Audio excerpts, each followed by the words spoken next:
Philippine Coast Guard mahigpit na nakabantay sa malaking fisheries research vessel ng China na dumaan sa archipelagic waters ng Pilipinas. Makibalita tayo kay Mads Villar Moratilio. Mads.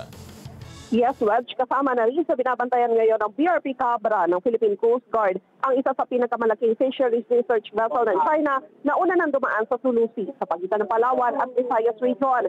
Sa impormasyong ibinahagi ni Commander J. Tariel ang tagapagsalita ng PCG sa isyu ng West Philippine Sea, kinumpronta sa pamamagitan ng radio challenge ng BRP Cabra ang Lanhay 101 na namataan sa layong 25 nautical miles ng Pangasinan. Iginiit ng PCG na paglabag sa UNCLOS 2016 Arbitral Award at Philippine Maritime Zones Act ang pananatili ng barko ng China sa loob ng exclusive economic zone ng Pilipinas. Una nang sinabi ng Armed Forces of the Philippines na nanggaling sa Malaysia at patungong China ang nasabing barko na nagsagawalang umano ng innocent passage. Bukod sa Lanhay 101, patuloy din umano ang pagtataboy ng BRP Cabra sa CCG vessels 3304 mula naman sa pagtatangka nito na makalapit sa baybay ng Zambales.